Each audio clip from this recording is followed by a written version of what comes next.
Listening to Coffee with Kenobi, you are, with Dan Z and Hollie Clubb, the podcast you're looking for. This is, yes. For an entire generation, people have experienced Star Wars the only way it's been possible, on the TV screen. But if you've only seen it this way, you haven't seen it at all. This is the podcast you're looking for. We've been waiting for you. The force is strong here, even stronger than the coffee. Welcome to Coffee with Kenobi. Here are your hosts, Dan Z and Hollie Clubb. Hello, this is Hollie Clubb, and welcome to show number 32 of Coffee with Kenobi, a Star Wars podcast that analyzes their favorite saga in a whole new way. With me is my good friend and co-host, Dan Z. Hello, everybody. We had a great time sharing our fandom with Skywalking Through Neverland on show number 65. We talked about podcasting, our history with Star Wars and Disney, Star Wars in the classroom, and much more. It was a really fun discussion we hope you will enjoy. As we get closer to the end of Season 1 of Rebels, be sure to listen to Rebels Reactions as we break down and dissect every episode of this amazing series. In today's show, our wives, Deanna Z and Hollie Clubb, join us to discuss Star Wars and relationships.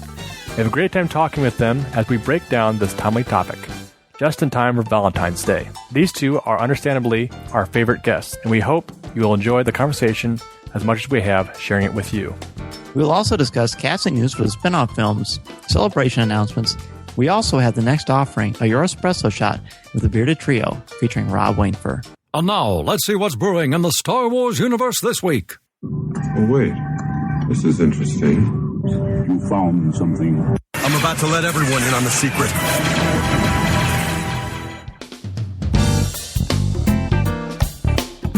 Our first news story has to do with some casting news for a standalone Star Wars film. It's kind of been put out there and kind of floating around the internet. Star Wars celebrity. Not yet, yeah.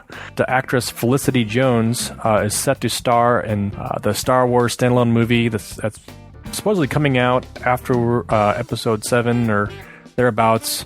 And this was kind of been floating around for a while. There's a couple other female actresses that were up for this role.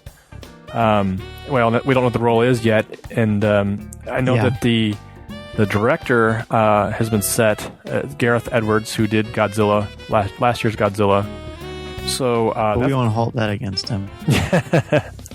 Yeah, it's true. And, they're still trying to play around with the screenwriters. I know that Gary Whitta left the project, and Chris Weitz? Yes. Weitz? Yeah, he's on board for the screenwriter. Now, Felicity Jones, she's been in a couple other movies. Last year, the Oscar-nominated Theory of Everything, which was kind of was it an indie film, or was it like it came out a few months ago, if even that. Was it? Okay, I thought it was December. Yeah, it was the movie about Stephen Hawking. Stephen Hawking, yeah. And she played his wife, and I have not seen the movie. One of the teachers that I co-teach with saw it, said it was an absolutely outstanding film, and she was terrific, and she's a powerhouse of an actress. I mean, you're talking about an Oscar nominee here, and We'll find out fairly soon if she wins the Oscar or not. But this is exciting news, of course. It's still something that, as you mentioned earlier, Lucasfilm didn't come out and put on StarWars.com, and we didn't get any press releases about it, but it's on The Hollywood Reporter, and it's reported in Variety, and Steve Sansweet is tweeting it out and writing it on Facebook. So to me, that's about as official as you could hope for. So that's pretty cool. I mean, as you said, we have no idea who she's playing, but we do know that she's in it. So having a strong female lead actress like this is really exciting news. Yeah, I also want to note that the scheduled date for that is December 16th, 2016, which is a year away from Star Wars The Force Awakens.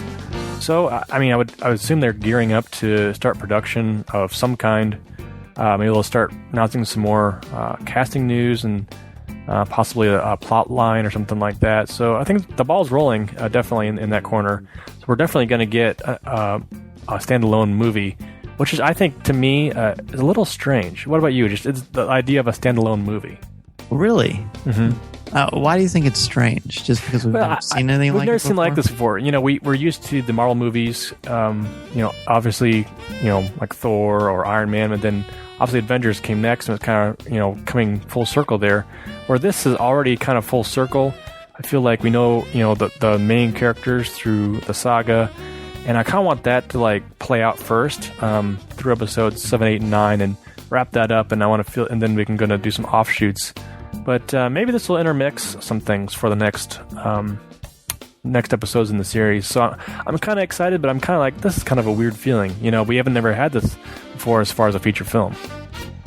I think that's an interesting way to look at it. I think the reason, maybe what you're feeling, and I don't know, I'm not a psychologist, but we've never had a standalone film, but it's something that I think the fanboy in each of us, or fangirl in each of us, has been excited about the prospect. I so much, again, equate this to the Marvel theory of how they do things.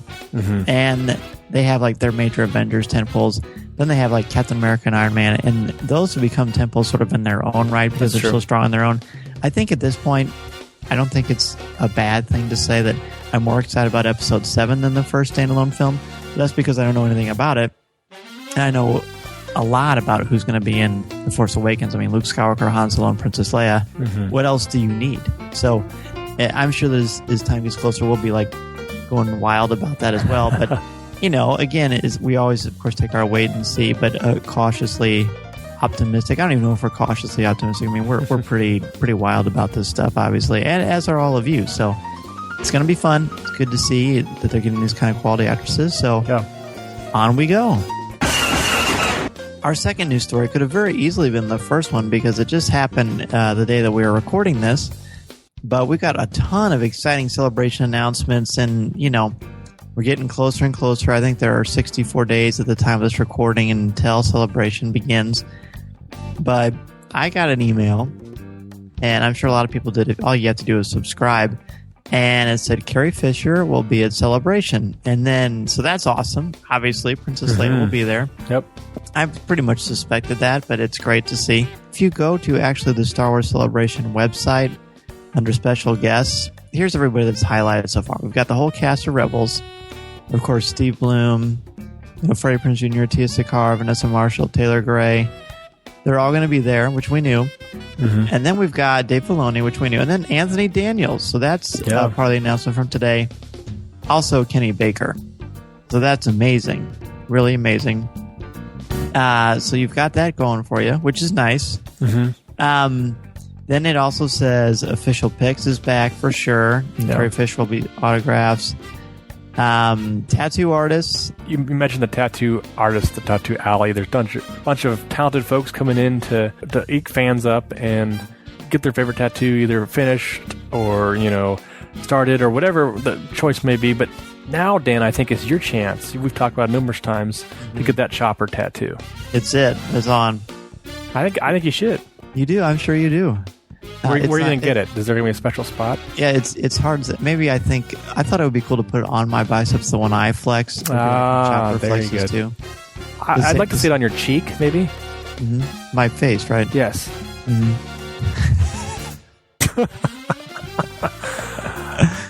Who knows what will happen at Anaheim, Celebration Anaheim. We are ecstatic. Who knows we'll get tattoos. Dan might get, his face painted like Darth Maul. Who knows? It's true. That's more likely to happen than me getting a tattoo. Really? You're a face paint guy. Well, no, it's not that. Well, I'm not a face paint guy either. It's more like, and I have nothing against tattoos. My brother's got tattoos, and I think they're cool. But the thing about pain is it hurts. So I don't think I'm going to do that. Although I wish that I would. Does that make any sense? Well, it's a credit to all these talented folks. I mean, yeah, if I had the cash and I had the time, I would definitely do it. But well, you'll have the time. We could probably raise the money so you can put your money where special your fund. And of course, this little thing I like to call the podcast stage. How about that, man? Yeah. Go ahead. It's still kind of resonating with me a little bit. Sinking in that we're part of this whole thing, and. The fun part is now, today was the day, as the time of this recording, where we got to see the schedule for everybody. Like, we knew we were going to be there, and we were incredibly blessed and happy, and we mentioned that before, as you mentioned. Mm-hmm. But we're the first one going. Right. Yeah, we're the first one Thursday, April 16th. Like, of all of them. And it's not because of anything that we did or didn't do. It's random. Literally, according to everything that we've been told and what's been put on all the websites, it was a random selection. But what that means is that now I sound like I'm freaking out, but I'm not freaking out. I'm really excited about it. The funniest thing I can say is I said, Corey, we are in a post on StarWars.com where Carrie Fisher is the headline, and then we're included in that same thing, which is pretty wild. And I said, how do you feel about that? And he wrote back 2 words. It said, passed out. Yeah.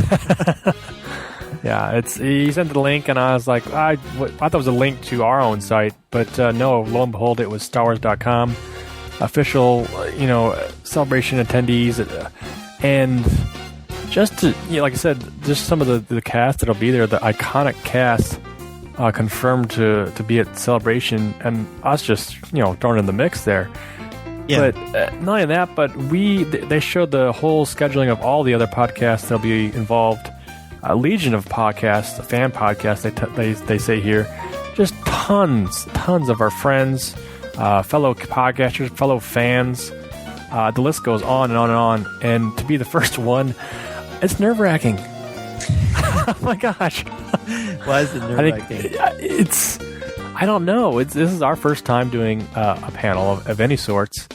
I know you and I have been talking literally day to day on little things we want to do, try to get a hold of, and getting everything technical out of the way, getting that prepared, preparing what we want to do on the stage, preparing some surprises, some hopefully all kinds of fun guests, and just trying to get things in some kind of order, and now that we're going first, it's almost like, the teachers gave a pop quiz and they had said you had to read your answers at the front of the class. So it's weird. It's awfully exciting as well. So I can't say enough. It's going to be a wild day.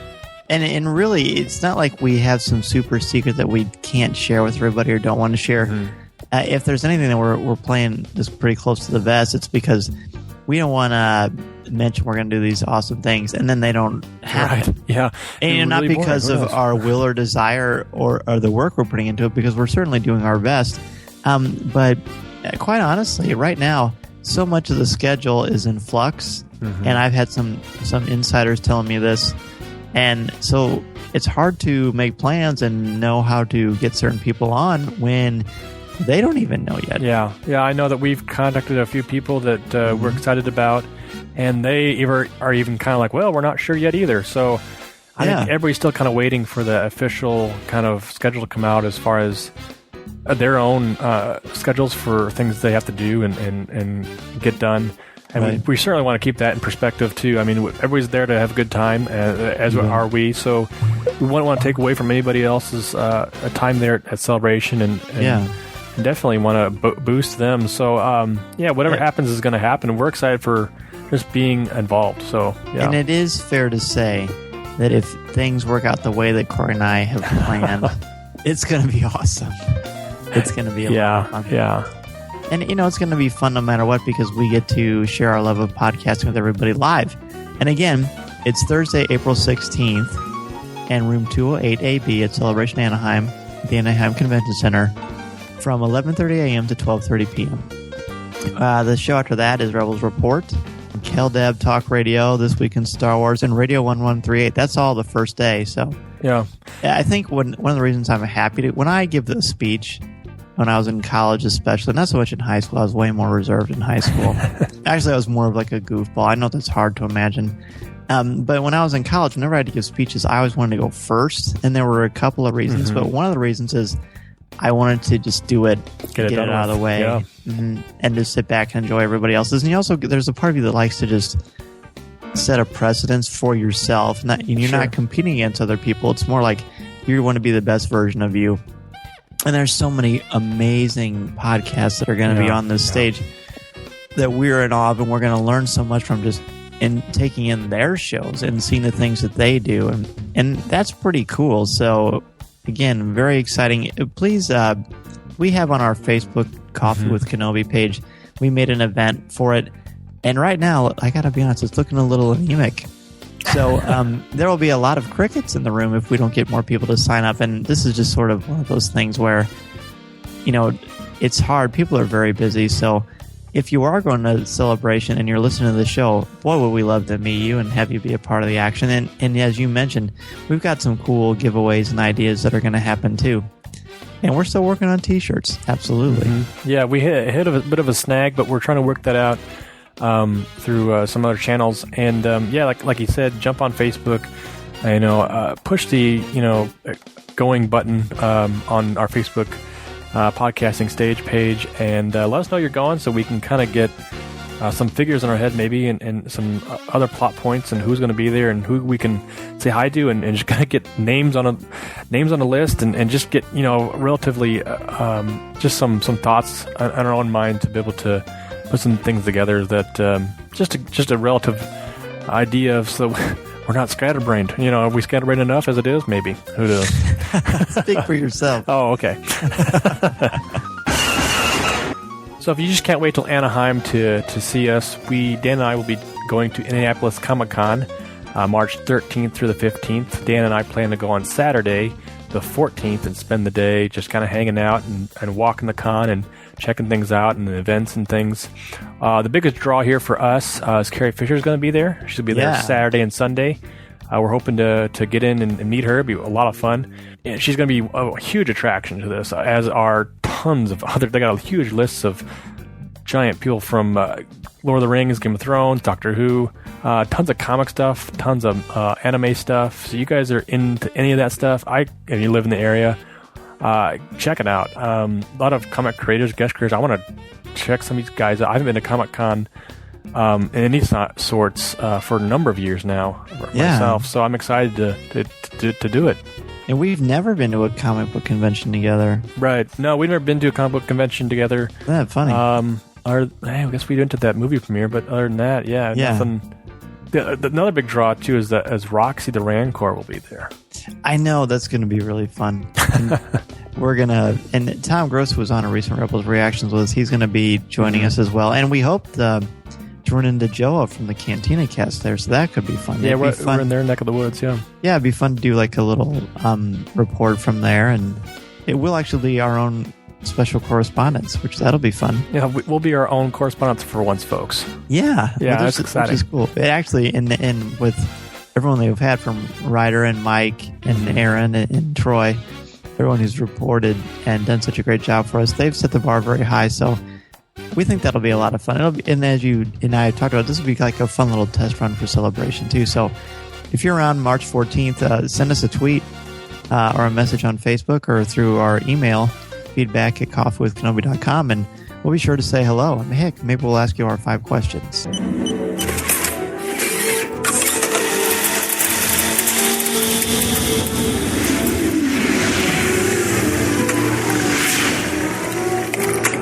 And now, your Espresso Shot with the Bearded Trio. Hi everybody, Rob Wainfur here from the Bearded Trio, bringing your Espresso Shot with the Bearded Trio. The latest news on Steven Spielberg, George Lucas and John Williams. And let's get straight into the news. Well, happy birthday to John Williams, who turned 83 on February the 8th. And coincidentally, on the same day was the 57th Annual Grammy Awards. And guess what? He did win. He won his 22nd Grammy Award for his work on The Book Thief. So congratulations to John Williams. A great birthday present. And if you've not checked out the soundtrack to The Book Thief, then I strongly recommend you do. It's a fantastic soundtrack. So congratulations and happy birthday, John Williams. Now, last year, Universal Studios Home Entertainment released the Steven Spielberg Director's Collection. Now, in the collection, we saw 4 films that had never been released on Blu-ray before. Those films were 1941, Always, The Excellent Duel, and Sugarland Express. Now, if you missed out on the collection, then fear not, because these 4 films are being released individually on Blu-ray for the first time. They will hit the shelves and electronic shelves on May the 5th. And they've all got DTS 5.1 and 1080p as well, packed with extras as well. So there we go. If you want to complete your Spielberg collection, 4 films that have never been released before on Blu-ray: 1941, Always, Duel, and Sugarland Express. Now, the Bearded Trio were pleased to officially announce the launch of George Lucas' Rise of an Empire graphic novel from Blue Water Comics. Now, obviously, this is a graphic novel all about George Lucas, and it will be available from comicfleamarket.com on the 3rd of April. Plus, you can download electronic versions from iTunes, Kindle, and practically anywhere else that you can get your hands on a graphic novel in electronic form. Now, the graphic novel looks incredible, and this is going to be essential for any George Lucas fan. Definitely one for your collection. Price is going to be $3.99. I will just give you a quick rundown of what it's all about. A creative force whose pioneering efforts in the area of sound production and special effects forever changed the way we view movies. George Lucas found fame in 1977 with the release of Star Wars. Read the story behind the master filmmaker that shaped geek culture for generations. So there you go. If you head over to the Bearded Trio, I'll put a link in the show notes. You can see some snippets from the graphic novel, plus an exclusive look at a variant cover for George Lucas' Rise of an Empire, available from 3rd of April. Now, I thought I'd just make you aware of a new Kickstarter campaign by the clever people who brought us Steven Spielberg and the Return to Film School. Now, the new campaign is called Star Trek Wars, and you can probably guess what this is going to be about. Basically, it's a battle between Star Trek and Star Wars. I'll just read the quick synopsis for you. After 40 years, George Lucas has retired from Star Wars, but is having difficulty letting go. Meanwhile, Star Trek director, who we all know is The Force Awakens director, J.J. Abrams, is cracking under the pressure of carrying on the legacy of Star Wars 7. As the rivalry builds between these moguls of space film history, the battle of Star Trek versus Star Wars will finally be decided once and for all. Now, this is a Kickstarter campaign, and it's currently going on, but they need your help, so I'll put the link to the campaign in the show notes. Head over there and give them your support. You can donate anything from a couple of bucks to as much as you want, and they're also looking for extras to appear in this 20-minute comedy. So look out for that one. If you like the sound of it, be sure to head over to the Kickstarter campaign. Star Trek Wars.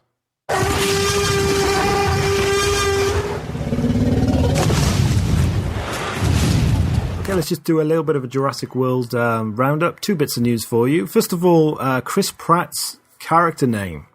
Well, we knew what his first name was, which was Owen, but now the official Jurassic World Twitter account has revealed his full name, and his full name will be Owen Grady. Also revealed is a new character called Vic Hoskins. Now, Vic Hoskins will be the head of InGen's private security division. So any visitor to Jurassic World can rest assured that every precaution necessary is being employed to guarantee their safety. I think not. Looking at the trailer, I think Vic Hoskins has had a few bad days. So we go, a little bit of Jurassic World news there for you. Well, that's it for your quick news roundup on Steven Spielberg, George Lucas and John Williams. I hope you enjoyed it. Be sure to check out the website, thebeardedtrio.com. We've got a whole load of things going on. We've got Bearded Trio t-shirts for sale. We've also got an excellent review by Lisa Dallard of Coffee With Kenobi and the Bearded Trio on Strange Magic, which of course is written by George Lucas. We've got an interview with Anthony Ingruber, who will be playing a young Harrison Ford in an upcoming film, and he does an excellent impression of Han Solo, so go and check that out as well, thebeardedtrio.com. Thanks for listening. I will hand you back to the Coffee With Kenobi team. Goodbye.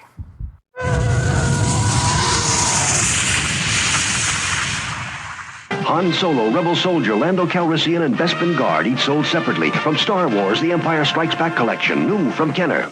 Looking? Found someone you have, I would say, Your lightsabers will make a fine addition to my collection. Our first collector news item here is Star Wars, the comic series.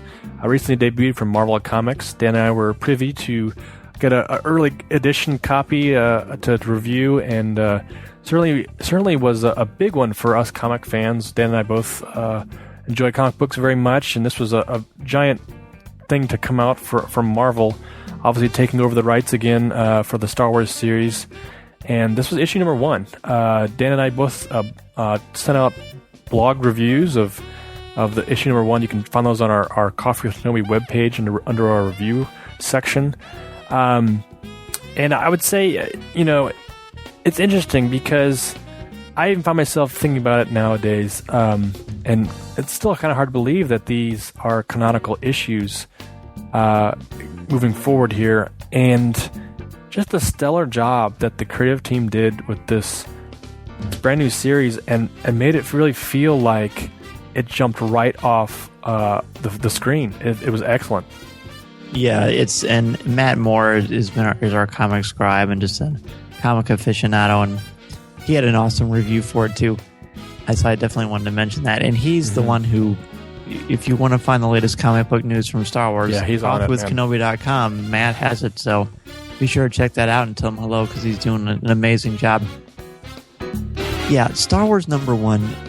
I'm surprised we haven't talked about it on a show or even done a special podcast. And if people are interested, let us know. Maybe we'll come up with something. But it literally is the Star Wars fiction that we've been waiting for that wasn't on the silver screen, I think, of all time. Honestly, that's how strongly I feel about it. It translates really well. Yes, the voices of each character were so incredible. John Cassaday's art, phenomenal. I mean, he's amazing too. The voice of these characters, as I mentioned before, it's just, I can't get over how fantastic it was. I don't really want to necessarily talk spoilers here, although it's been a month. I'm assuming that if you're listening to the show that you've read number 1. But I guess there's some interesting things happen. I mean, I don't know that I want to violate. Well, we can take a pause here if folks want to fast forward or I do want to talk about it because it's so fascinating. And True. I even think, all right, that's fair. All right, you want to do that? Okay. Yeah. Fast forward about, I guess, 5 minutes, everybody, and we'll see you on the other side. Go ahead, Corey. Tell me. Yeah, just from the opening page here, I didn't know what to expect with this. And in my review, I kind of talked about just being wary about this translation to the comics page because there's so much you can and can't do.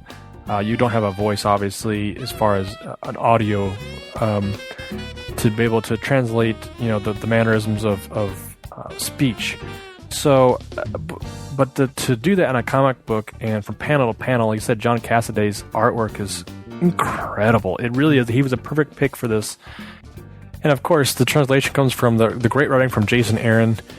It's exquisite, like we said earlier. The characters come so fluidly through their speech and they're off the balloon bubbles.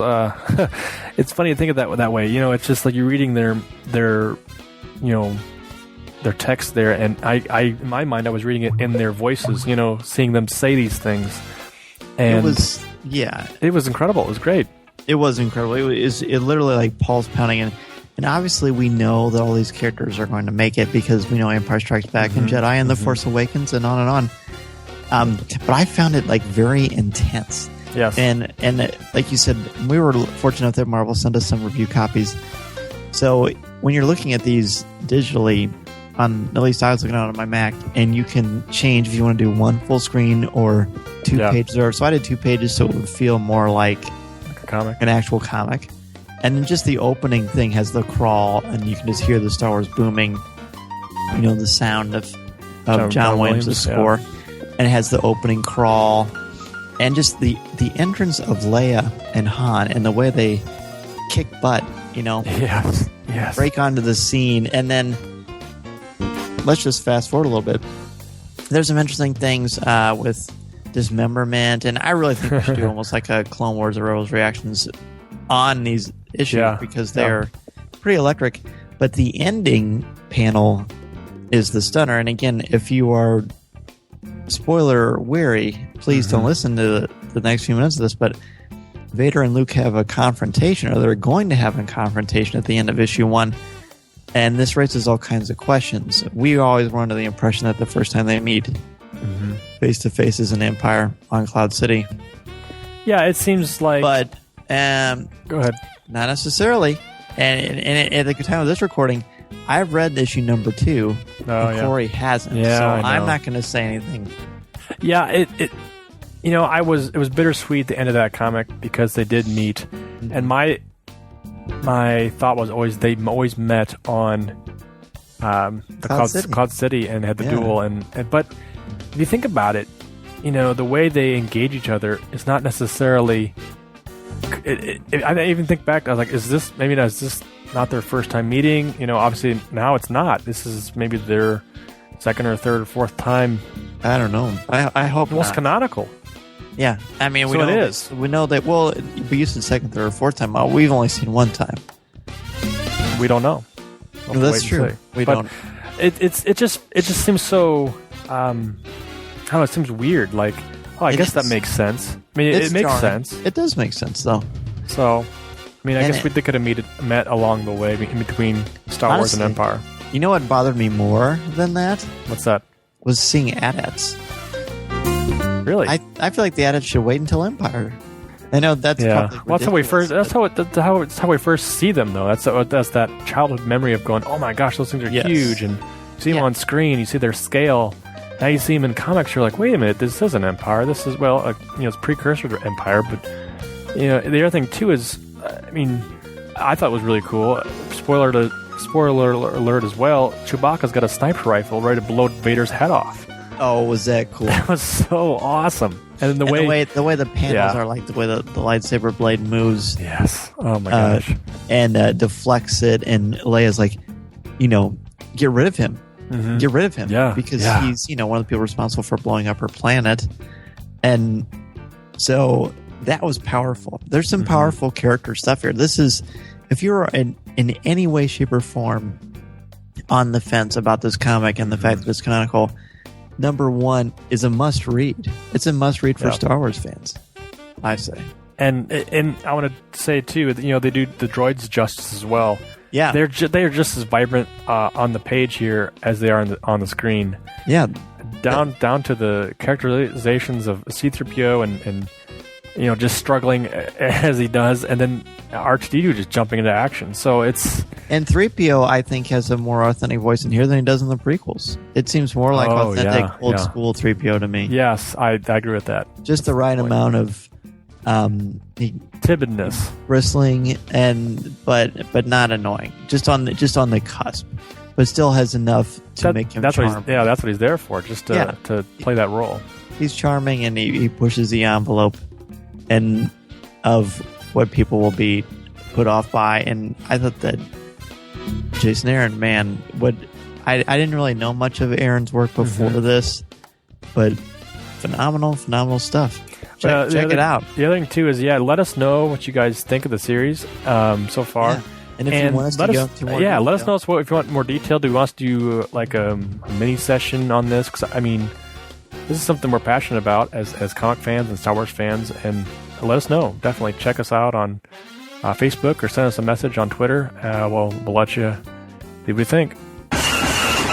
Another quick little collector's news information for you. The Celebration app is live on iOS devices and Android, and this is something where, again, Jedi News UK always bringing all the great information, but it's a beautiful little app. It's very similar to when you go to education conferences, a lot of conferences now, instead of giving you giant pieces of paper, everything is digital, of course. So you can pull it up and you can make schedules of what you want to see, and it's got a thing for the store and all kinds of stuff. At this point, it's pretty bare because, as we mentioned earlier, the schedule has not been announced yet, but you've got sections for everything. And of course, when you're in there, make sure to schedule that you want to see the Coffee with Kenobi podcasting experience, right? Yeah, exactly. That'll be fun. This is definitely high tech. Like you said, this is cool to be able to carry this around and refer to it, as you're walking through the con,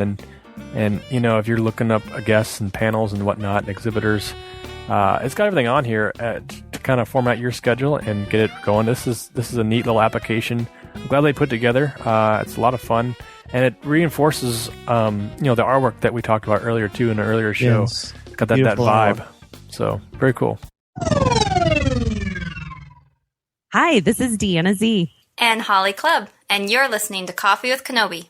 with Dan Z and Corey Clubb. This is the podcast you're looking for.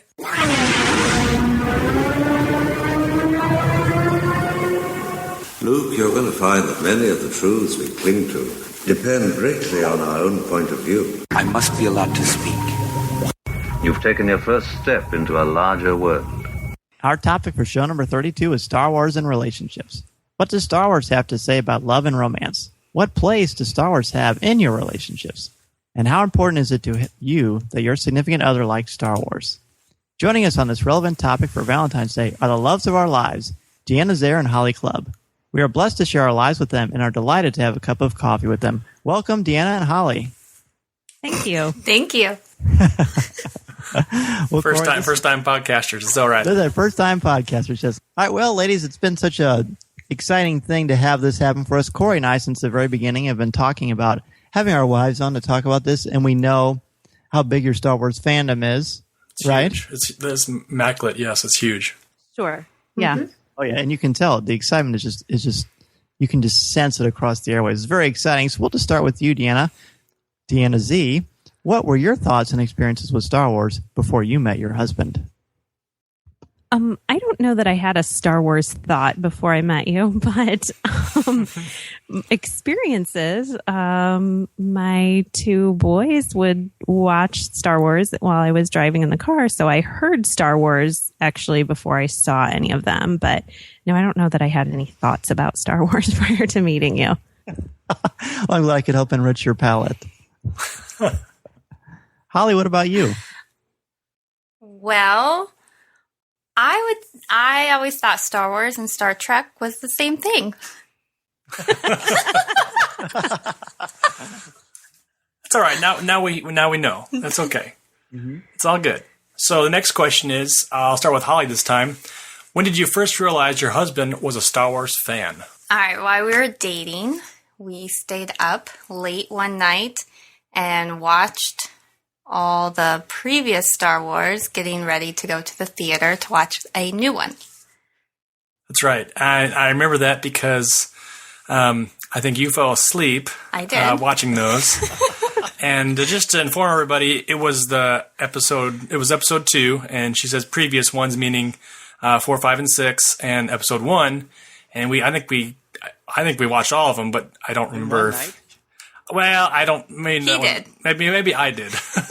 Wow, I was going to say I'm really impressed, Hollie. Because we have a sleepy story similar to that. So. Deanna, how about you?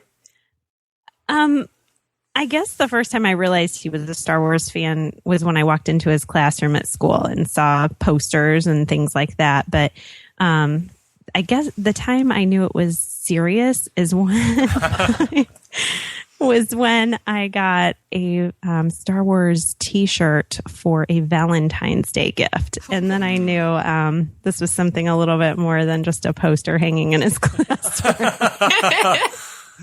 Yes. Well, and to be fair, that was a Her Universe T-shirt, Corey. Oh, very nice. Yeah, there was the ones. It was a black one with the Falcon on it and said "I love you," and then when the lights are off, it says "I know." Oh, the kinky, you got it. Not exactly. But it was funny. You honestly tell me you didn't know I was a diehard Star Wars fan before that? Because that was just last Valentine's Day. No, it wasn't. That was 2 years ago. And now if I have any doubts, I just need to walk into our attic and see the stuff that moved in after we were married. So that's when all the secrets came out. And there's no turning back now, of course. All right, so here's another fun one. And Hollie, you sort of addressed this already. But what sort of experiences besides the one you mentioned with Star Wars have the two of you had together? And you can include your family with this, of course. Outside of the bedroom? Oh, boy. This is a family show, Hollie. No, the boys, we went to Disney World, and so we did the Star Wars training. At Academy. Uh-huh. Mm-hmm. At our last vacation. Yep. And we rode Star Tours together. And we didn't necessarily get to do the Star Wars training with the kids. Got rained out that session. But we did have the availability to go behind the scenes and got to meet Darth Vader, and the kids got to wear the Jedi robes and swing the lightsabers and stuff. So it was really a nice little family moment. We've been on that too. Dan got to be the rebel spy. That's right. It was the highlight of his vacation. Actually, that's the vacation I proposed to you. That was a little more exciting. Oh, okay. Good answer. Yeah. Good. I should be interviewing you. Our Star Wars experiences. The first time we watched one of the movies together, I did fall asleep, but I was trying really hard to hide it and fake that I was awake. But he totally called me out. And then at the end of the movie, I woke up and I asked who somebody was, and it turned out to be Boba Fett, and he had apparently been in the whole movie. And Dan was like, "What do you mean, who is that?" And so it's kind of been a running joke with us ever since. And he's since taken on the name of like Bobo Fett or things like that, just to see if she's paying attention. And actually, Mrs. Air, but even before that, for Valentine's Day, I believe our first Valentine's Day as an engaged couple, you gave me a really nice gift, and there was a couple envelopes, and one of the envelopes said, "I will watch the first Star Wars movie with you." Aww. And it was awesome. And we had like popcorn and hot tamales, which you can't have popcorn without hot tamales, ladies and gentlemen. I don't know if you knew that, but it's a great combination. So we watched it, and I completely, as soon as it started with the 20th Century Fox fanfare, I was, of course, 7 years old again. And I think she had more fun watching me watch it than she actually did watching it. But it was cool because I feel like you were paying attention for that one. You're thinking of The Empire Strikes Back. That's your other memory. We didn't know who Boba Fett was. And then when that was over, I asked her if you liked it, and you said what? I don't remember. I mean, I'm sure I said yes. She said yes, everybody. Woo! And we did actually go together to see Phantom Menace in 3D, and took her the first night I went out. And I think there was a part that you were sort of falling asleep, but it was during the very ridiculously long extended pod race opening, so I was okay with her falling asleep then. And at the end, when Qui-Gon, spoiler alert, gets killed, she looked over at me really surprised, and I thought, oh, this is cool. She's really into this. So that was a fun little memory, too. Yeah, so what we've learned is I'm tired all the time. So nothing against Star Wars, just anytime I sit still, apparently. So... Well, you're a very busy young lady. Okay, the next question. On a scale from 1 to 10, 1 being not at all, 10 being you want to make a Star Wars podcast, how would you rate your Star Wars fandom? Deanna? Well, I wouldn't want to make a Star Wars podcast because how could you compete with this one, right? Please. So I would have to go. I don't know. I would probably have to say between a 3 and a 4. Wow, I like it, and I like it mostly because it makes Dan so happy, and the kids like it, and I like watching them enjoy it. And I will watch it with them after I've had my nap prior, apparently. But so I would say, probably a 3 or a 4. I'm impressed. I'm impressed, Deanna. Holly, what about you? I would have to go with a 1. It's okay. I still love her. Honesty. Honesty is the crux of all relationships. Yes, it's true. But it makes him happy, Holly. It does make him happy, and it's okay to have different tastes, and different likes. Oh, definitely. And there are a lot of things that you do, like, not watching Star Wars that I don't like, but that's fine. It's all fair. It's all fair love war in Star Wars, isn't it? Yes. All right, so I'm having this young lady next to me is really distracting, so I'm having a hard time keeping track of what question we're on. Number 5. Number 5. Okay, yes. So that's me. All right, so Holly, we'll throw it back your way. How do your children feel about Star Wars? Our kids, especially our boys, love Star Wars. They think it's awesome, and it's probably because their dad thinks it's awesome, and they want to be like their dad. So they enjoy it, and it's nice to have Corey and the boys be able to enjoy that together and experience that hobby together. Yeah, it's definitely grown in the last 3 years, I would say, because the kids have gotten older, and obviously there's new experiences. They watched the Clone Wars on Netflix, and they watched the new Star Wars Rebels show.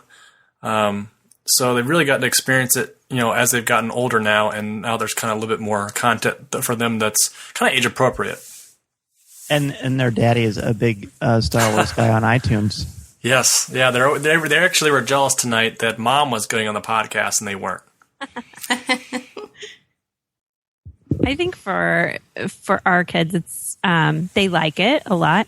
And Peyton was how old? 11 when you met him, and Parker was 9. So they had already seen all of the Star Wars movies, and they got to like enjoy them in a different way through Dan's eyes and see it, from a different perspective. So that was cool. And then with Mason, I mean, he's 19 months old and he has every Star Wars toy known to man and already says Star Wars. And so I think I'm in for something a little bit more intense with him. But yeah, they like it, and it's a good way for them to bond and see the movies together. Yeah, and I've mentioned this before on earlier shows, but I always enjoyed watching the Clone Wars. And then when I met Deanna and the boys, it just brought it to a whole different level for me, because I got to every night when that Clone Wars came on, or Saturday afternoons when it was first on like that. When the three of us watched, I'm thinking particularly of the Mortis trilogy, because it led to some interesting discussions. That was really a complete game changer for me, because the brilliance of George Lucas is how he keeps reinventing the saga for different generations. So, as Deanna mentioned, you get to enjoy it, and then you get to enjoy it through the eyes of your kids. And that's really special. And like Deanna said, Mason's certainly going to have a nice, steady diet of Star Wars. But to be fair and to be completely honest, I want him to be able to make those choices on his own. So if he ends up not liking it, at least my co-host Corey still does. A little part of you dies, I guess, maybe. It's like a million Bothans cried out in terror. Yeah, that's right. I just mixed 2 lines together. Very good. You did. Nice. All right, next question.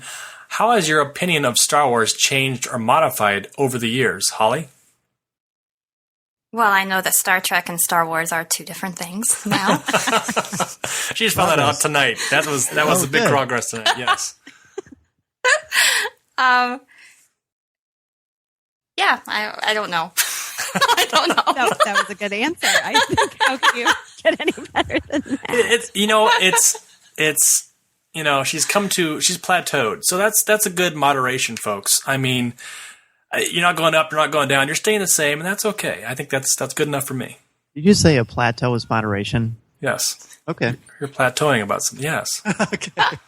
We edit this, right? I know.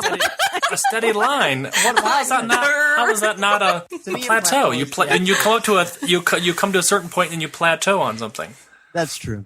You're like even keeled. That's true. Yeah. Even keeled. I like that. Yeah. That's exactly right. For me, how my opinion has changed or modified? Yeah. From when you first met me till now. Now, there are times when you feel like a Star Wars widow, am I right? Oh, yeah, sometimes, but that's okay. We all need our alone time. I don't know. I guess you still think that I don't completely understand it when I asked you the other day if with the podcast, are you ever going to run out of things to talk about? Because it's just, so many things that you can. And he looked at me like, who are you? Am I married? I have so much work to do with you. And he gave me some long-winded answer, and I smiled and nodded, and that's it. But as long as you didn't fall asleep while you talked. That's right, exactly. I was fully awake the entire time. Progress. Completely cognizant. No, I think that, and I actually love when you ask me questions like that. There's nothing more fun for me when it comes to the stuff with Deanna and experiencing Star Wars as when she asks me like legitimate, sincere questions about different characters or who's related to who or things like that. And she's looking at me now like, what? But I promise you those things have actually happened. I remember them when we watched the movies together, and it's very entertaining for me. It's fun. Apparently, I talk in my sleep too. You were lucid. I promise. Holly, what about you? All right, we already asked you, didn't we? We did. I gave a very dole-out answer. Brief. You know what? Brief and quick. Corey can totally back this up. We have interviewed people from the films, that from Lucasfilm, other podcasts, and this is the most tongue-tied I've ever been in an interview. Really? Isn't that crazy? Yeah, it's interesting because it's a different kind of conversation. It is a different kind of person. So it's a different kind of person. We still got it, Holly. Yeah, we do. You still got it. All right, our last question, ladies. It looks like your coffee is getting a little empty, and I'm suspecting that maybe you're ready to tip the waitress and call it an evening. And we're very excited. This has been really fun. Last thing, and this is somewhat of a serious question. What advice do you have for someone who is in a relationship with a Star Wars fan when they do not share the same interest. And quite honestly, this could be anything, whether it be football, Star Wars, particular types of films, whatever. What kind of advice do you have for someone out there who's in a relationship and you don't have the same commonalities and the same interests? Deanna, we'll start with you. Okay, I think that's easy. I think it's important for people in a relationship, whether they're married or dating or have been together for several years or just getting started. I think it's important to have separate interests and things that you're passionate about. And you can appreciate that about the other person, that they, have those interests and that dedication, but you don't have to be 100% feel the way that they do about it. I mean, there are things that I am passionate about or enjoy that you don't completely understand, but I just think that adds to your relationship and it gives it more depth, and you have other things to talk about and learn from each other, I guess. Very well said. Very well said. Yeah, absolutely. You add different layers. There's so many different layers to a person. Star Wars is just an incredibly small part of who I am, and it's just something that's really fun for me. But there are a lot of things that I love. Oh, yes. Go ahead. Get a really big attic. That's my other advice. Storage container, yes. Right, exactly. There you go. Holly, what about you? Yeah, Star Wars is part of Corey, and I love everything about Corey, and that's just one part of him. And I would say definitely just embrace the geek, because it's fun. Well, makes me who I am, I guess, right? I mean, it does. I think in any relationship too, just to add to that, it's a give and take on everything. On everything you go through in life, every encounter you have, it's a couple effort to get through life. I mean, the ups and downs and things. I think if you can be appreciative for those little things, it goes a long way. I think in those people's eyes, as far as liking, pop culture things or movies or comics or whatever it may be. I feel like relationships are strengthened, like you said, Deanna, just to rely on one another and fall back on one another, whether it be, through thick and thin. So, yeah, just to reiterate, embrace the geek, but, I think it also adds and fulfills relationships. Well said. And I think another important aspect of this, too, which, I'm sure our listeners know, and could tell us speak just as well to this as anyone, but there's a time to be excited about your passions, and there's a time to put it in the file cabinet for a little bit and embrace other parts of you too. Be a balanced, well-rounded person. It makes you who you are and enriches you in your life. Put your family first and embrace all parts of your spouse. Some parts you're not going to like as much as others, but together you make the kind of person that is the right person for your children. And that's a lot of fun. That means a lot when you can do that. I mean, I know for a fact, if Deanna were to do a podcast, and this is just me spitballing here, you'd probably do something about lifestyle and culture and in the family, and probably some stuff about watching Bravo on TV. Am I right? Balance, yeah, balance. Mm-hmm. Coffee with the Kardashians. Let's not get crazy. Yes, thank you. Yeah, that's thanks funny. To Deanna, I now have the word cray-cray in my vocabulary. Oh, it's been in my vocabulary for a very long time. Oh, attaboy. All right, so ladies, I know you're both going to love this, but we do have a bit of a surprise for the both of you. It's going to be real quick, real painless, but we've got a little bit of Star Wars trivia for you. Corey's Holly making the same face at the end. Yeah, you got the evil eye, the stink eye going on here. Okay. You know what? And we're going to make this easy. You can answer together. They can team up and confer with one another. Oh, I see what you mean. Okay. Oh, I'm sure that will help. Good thing, Holly. So, Corey, I've turned the screen so she can't see the questions. I don't know. Okay. Oh, that's a good idea. Good idea. Let me do that. You want to ask the first one? Sure. First question. What is the name of the small green teacher that trains Luke Skywalker? I know this one. Yoda. I know that. Yeah, Yoda. I was going to say, we can say that one together. In unison. Yes. I was so excited that I knew one, Holly. Bonus points if you can say it backwards. I've got it. Yoda it is. Oh, yeah, that's good. Yeah. All right. Question number 2. Let's see if they're 2 for 2. What color is Luke Skywalker's lightsaber? Green. I know this one too. It's blue. It's green. It's green? They're both right. Well, technically, that was his father's lightsaber is blue, right? Yeah, but his lightsaber was green in Return of the Jedi. I love that he's fighting for my answer. That's right. Well, in Star Wars and Empire, he had a blue lightsaber. And then in Jedi, he ends up that was making Anakin's lightsaber. Yeah, but Obi-Wan gives it to him, so it becomes his. Okay, you pass on. He might have been borrowing for a while until he gets his hand cut off. Yeah, sure. Holly, what do you think? I think Corey's so proud of me. I'm blown away over here. Yeah, well, so far they're 2 for 2. This is good. This is good. Yes, it is good. All right. So the next question. Yeah. Recite the first part of Leia's distress call. Now, to be fair, sure. Corey worded this one. This is the most famous line in A New Hope that Princess Leia says. She says it over and over and over again. When she's in front of, when R2-D2 has the little image that comes out of his head, his emitter, technically is probably what it is. Mm-hmm. Yeah. What is the thing she says over and over again? Help me. I have no idea. I remember that perfect. I have no idea. Might have been dozing off maybe at that point. Yeah, I think I took a quick nap. That's about 10 minutes in, yeah. A power nap. Well, Corey, this was your question. What do you think? So the answer is, help me, Obi-Wan Kenobi, you're my only hope. Does that sound familiar at all? No. Holly's very very straight with her answers, yes. For the record, Corey put in that one. That was the hard one. It was, yeah. So Corey, you sleep on the couch. I will. Bonus question, yeah. That was a bonus. Okay. Number 4. Is it my turn to ask? I can't. Yeah. Yes. Yep. Okay. Who is the bounty hunter that captures Han Solo in The Empire Strikes Back? I don't know. Take a wild guess. R2-D2.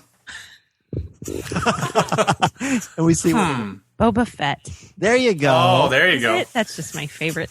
Yeah, see? It's all coming back. Oh, man, that's great. My face actually hurts from smiling. That was entertaining.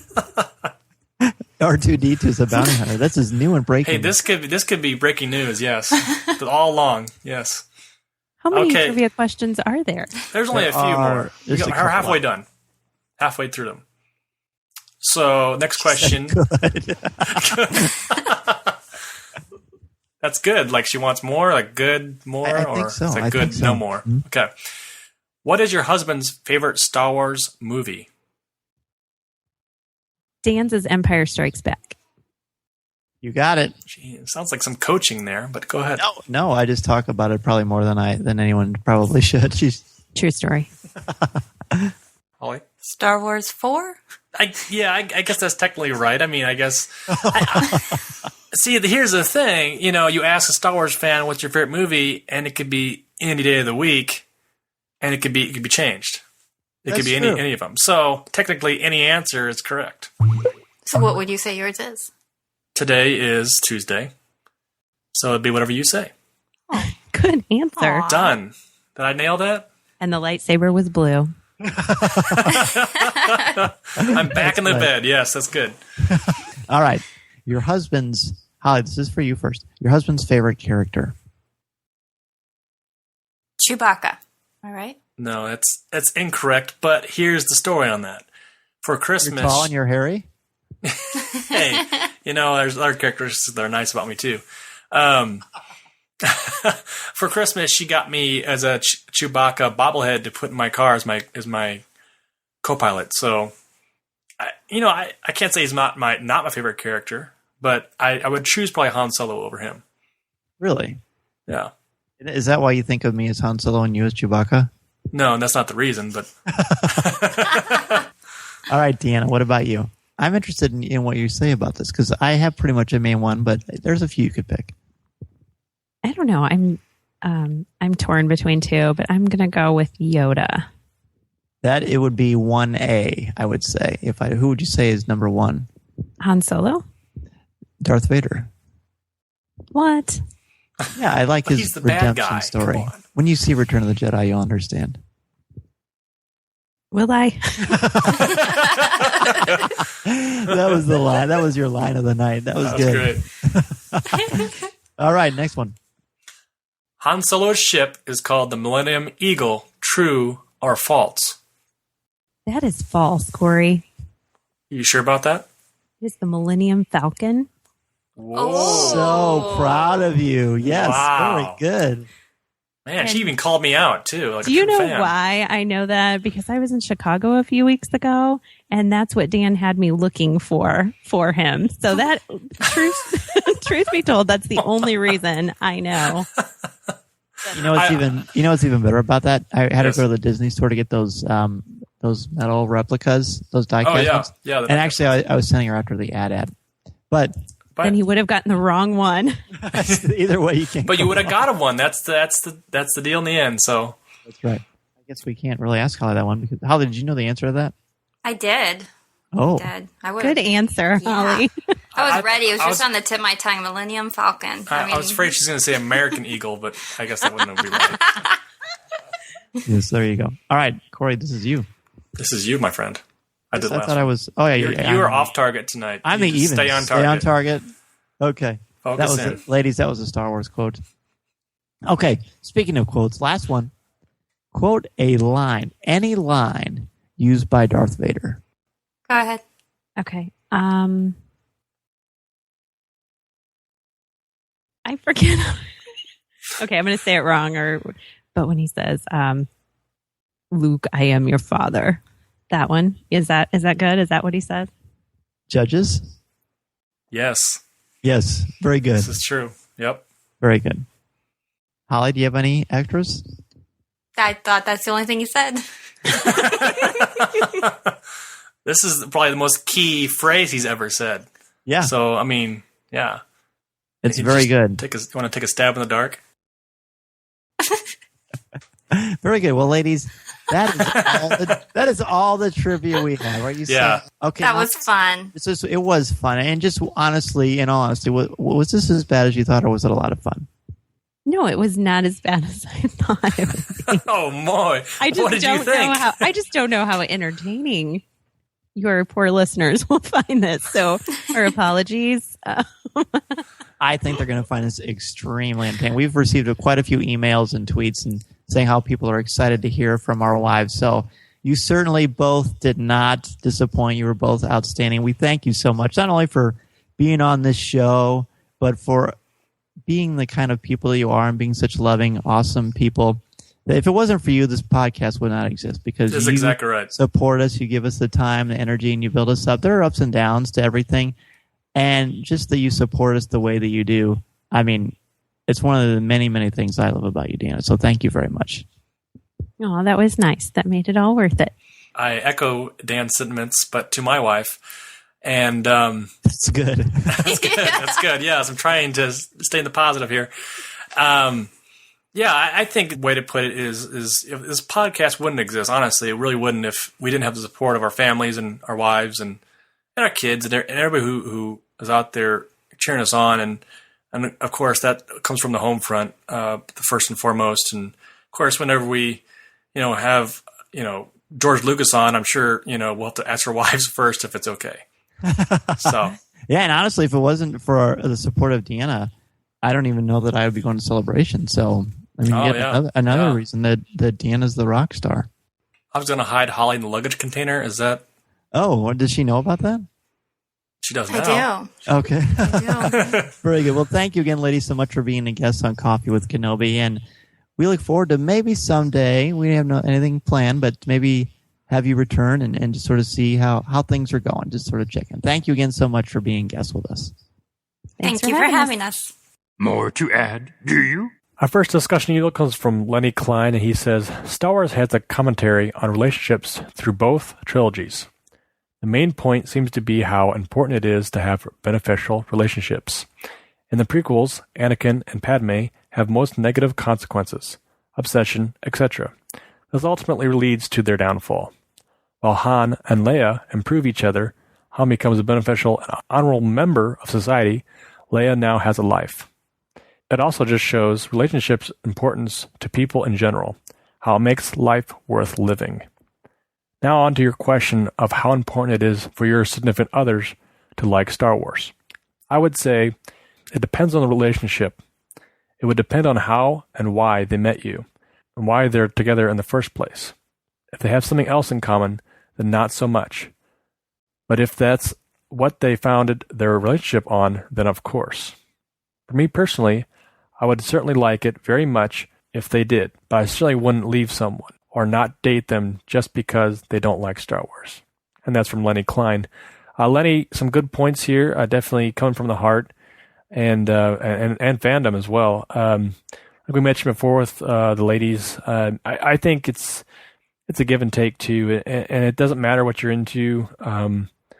I think you have to like that person for who they are, not what they like. Obviously, it's a comparison thing. You know, if you both like Star Wars, that's even better. I mean, that's something you have in common. It's something you find kindred to as far as building a relationship on, the building blocks relationship. And he talks back into the saga a little bit, Anakin and Padme, and they do have kind of a weird relationship, I guess. As far as husband and wife, or even courting each other.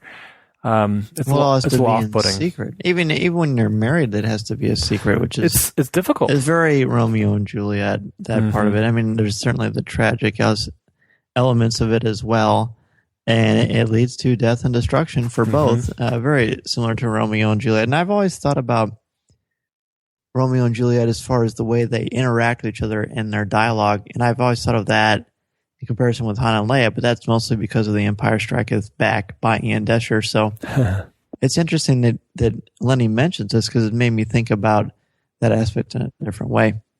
And I agree with you, and we talked about it with our wives, of course. But yeah, it's something that it's great if you have that in common.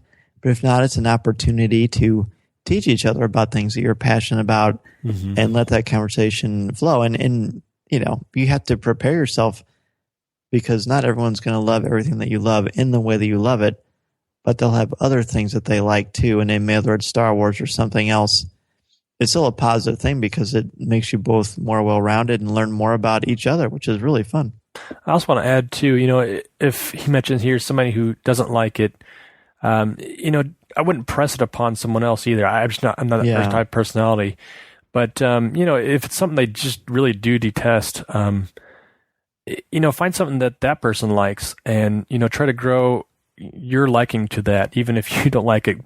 Gardening or any other. I'm just trying to think of something off kilter a little bit, something that might not be something that everybody's into, but if your significant other is into that, or woodworking. I'm trying to think of just different things, but there might be other hobbies that they like that don't involve things that happen, on the Andy Griffith show.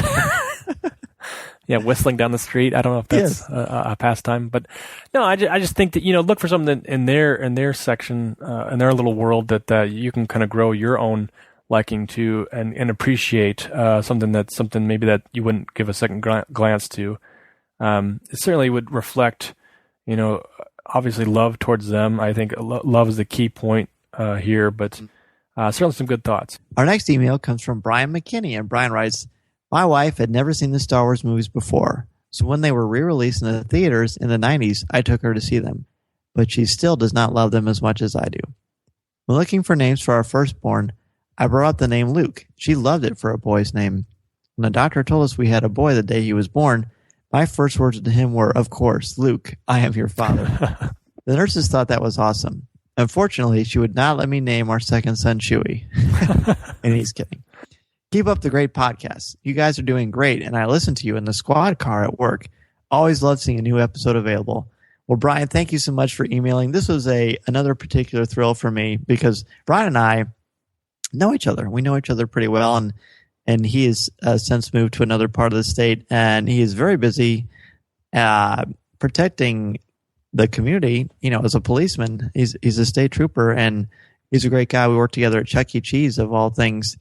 And when I found out that he was listening to our show, I was really flattered and honored by that. And he said he always gets a kick out of hearing us on iTunes and how he listens. So that's really fun. And I can certainly vouch for him talking about he and his wife going to the theaters when the special edition came out in 97, because I was with him. I remember going to the wheel. The third wheel, huh? No, I was the third wheel. There were probably 10 or 15 of us. So I was maybe like a 15th wheel. But that's like a clown car. But so that was fun. I remember that perfectly, because one of the things that stands out to me about that is when we were walking in, the people working that were selling concessions, I remember them saying, to each other, to their like coworkers, it's just a movie, people. Like, they didn't get it. And man, that was just like the start of Star Wars, like flushing itself back into the cultural spotlight, in full force. So that was fun. Brian, thanks so much for the email. And it was really, really, really cool to see. And you mentioned something about you were amused by this too, weren't you? Yeah, Brian, thanks so much for writing in. Thanks for listening as well. For all you do, keeping everybody safe and so you can look after yourself out there. But I think it's so cool that, he catches the bad guys and drives around town, listen to us, and the bad guys have to listen to Star Wars podcast too. I think that's so awesome. And form the bad guys. Definitely. I think that's a lot of fun. There is an implication there that if you're doing something bad, you have to listen to our show. Hey, maybe I don't know. It's good enough for me. I'll take any kind of listener, bad or good. So, yeah, definitely a lot of fun here. I like the fact that he said, "Luke, I'm your father." I mean, who hasn't used that line for anybody that they know? It's just a joke around and have a good time. And he certainly has a good sense of humor and a great email here. Thanks a lot.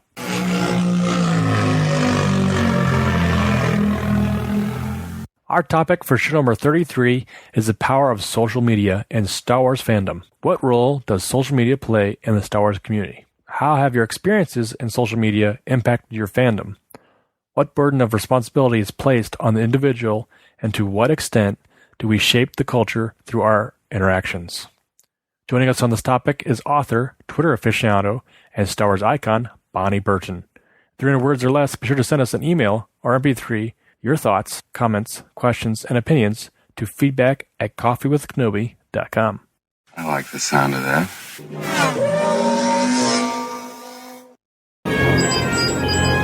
Echo 3 to Echo 7. Ano, buddy, do you read me?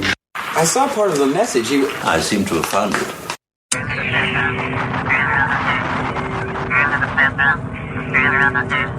All right, our first email, we were very fortunate. We sent out some stuff on Twitter asking people for their opinions on A New Hope, which, of course, we mentioned on show number 31. And then, of course, we had to record the show.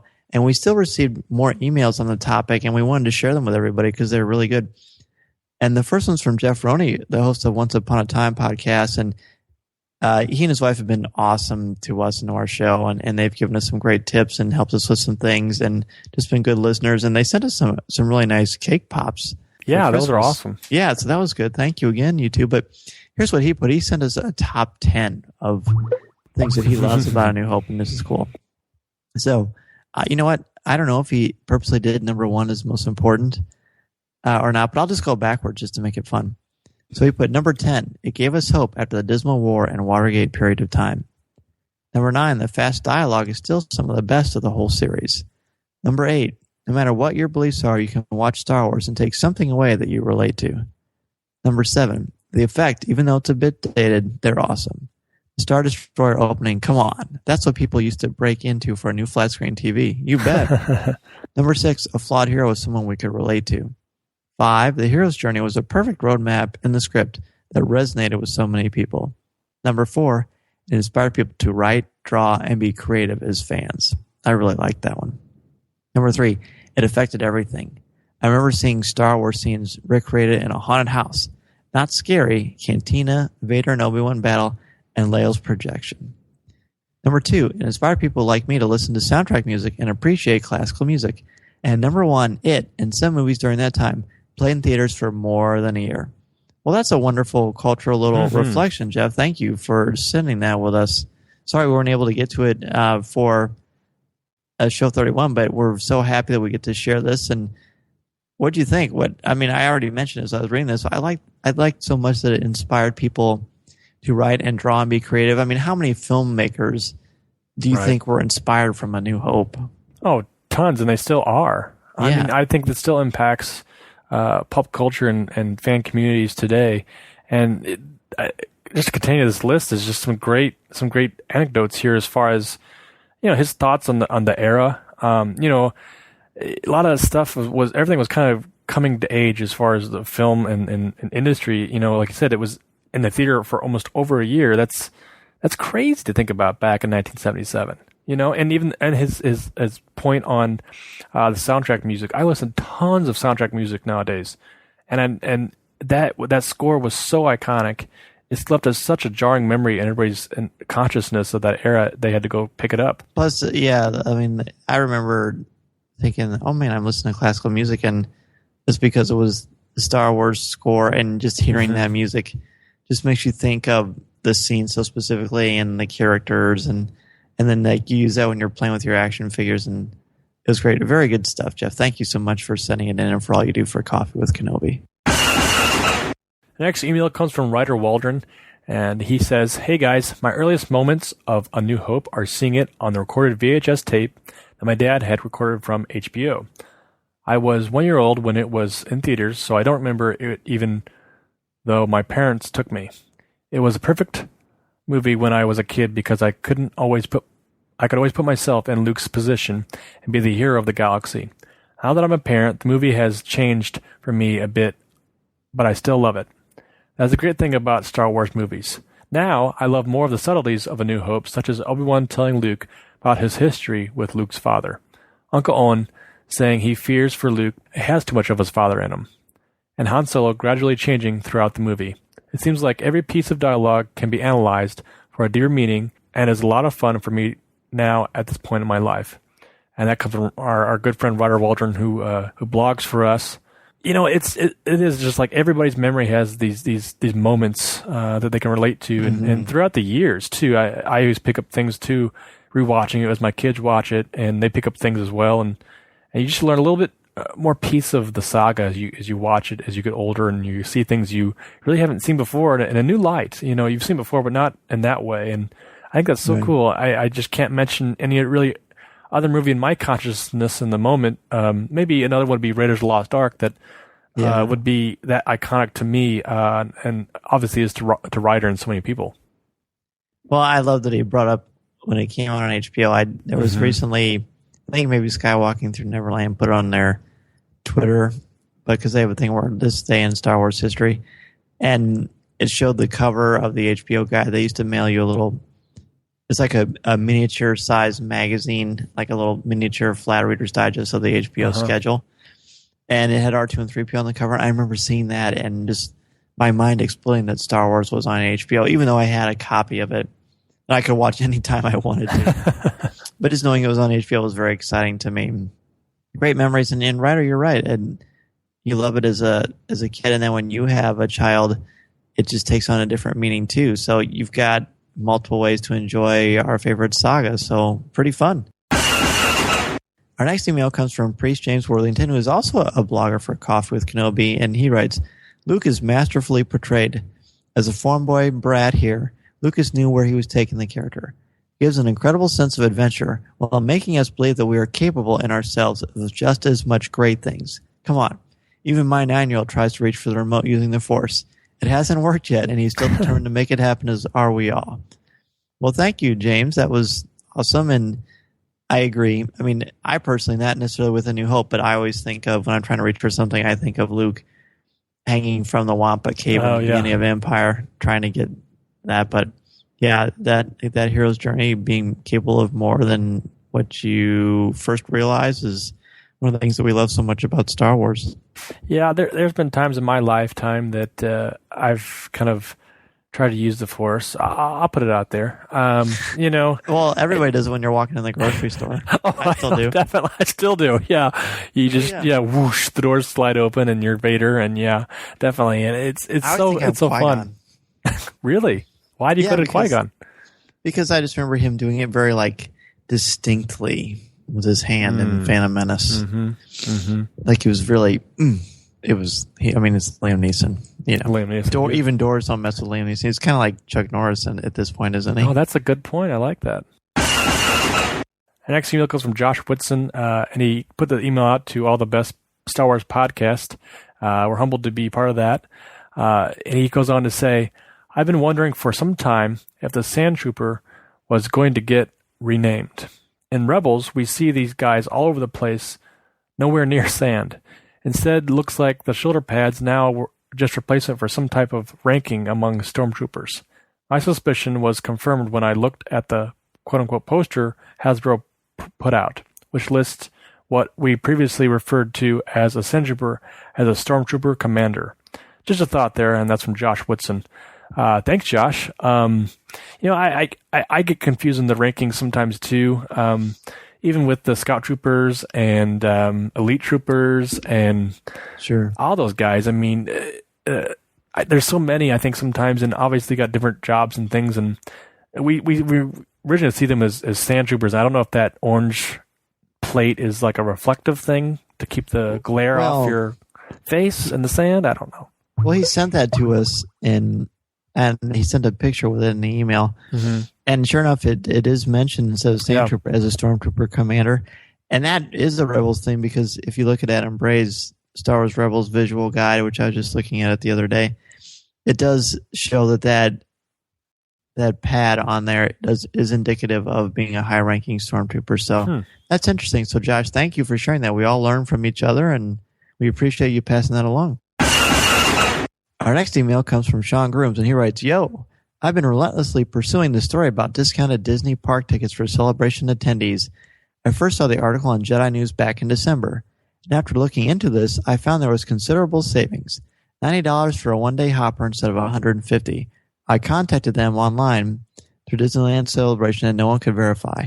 I finally did get this email from the Celebration distributors. And the email basically says, we're not ready to share this link yet, is what it says. So then he says, I've been keeping my ear to the ground, and you guys mentioned on the podcast. Do you have any more info? Thanks for the awesome content and allowing me to be a part of the fan experience, Sean Grooms. Well, thank you, Sean.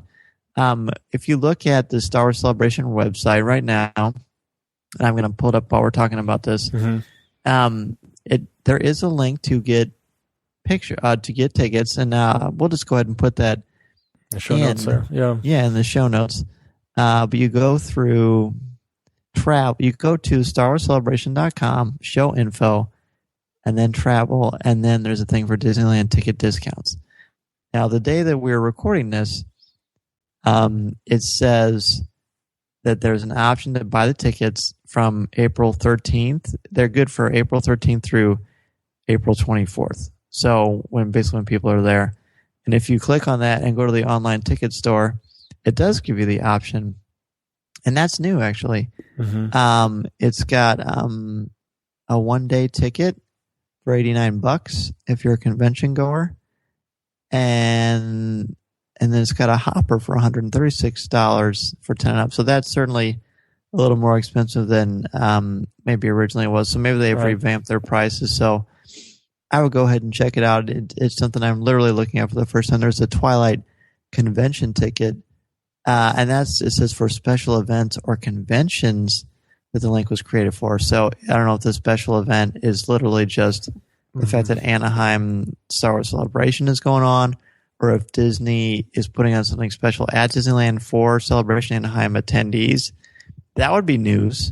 Yeah. So we're not sure. So I would just keep your eyes open for that, and we'll, again, put the link in the show notes and check it out. I'm still interested in hoping to sneak out to Disneyland, so we shall see. Our last email comes from Richard Garrett Jr., and he says, Star Wars was the first movie I saw in theater. My cousin had seen it and drew some of the characters, Luke, Han, Darth Vader, Grandma Tarkin. I explained to him that only girls could be grandmas. He said, no. this is funny. He said, no, Grand Moff, like Butterfly. I said, oh, okay. Because at 4, that made a lot more sense. He was 5. After he told me about it, I couldn't wait to see it. We saw it late 77 or early 78. Movies stayed in the theater longer. Then they went to second-run theaters, which is where I saw it. Star Wars has guided my life ever since. And that's Richard Garrett Jr. His Twitter handle's Jedi RRJI. I don't know how to say that, but definitely some fun memories there, Richard. Lots of fun because I get that wrong sometimes too. Grand Moff Tarkin, Moff Tarkin. It's I don't know. Sometimes you probably don't say Grandma Tarkin. No, that's hilarious. But what an awesome thing to think about being 4 or 5 and saying that. I mean, that's pretty fantastic. My 3-year-old says Dark Vader. Who doesn't say Dark cool? Vader? Yeah, that's so cool. It's a lot of fun. I like that he sent us this, and he's got a fun Twitter account too. Be sure to check him out. Chewie, get us out of here!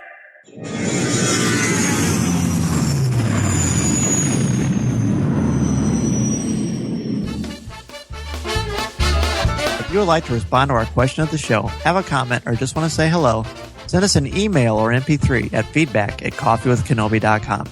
Or if you have a specific question or comment for either of us individually, email us at danz@coffeewithkenobi.com or coryc@coffeewithkenobi.com, or visit us at coffeewithkenobi.com and click on the Contact Us section, or comment on one of the stories featured on the site.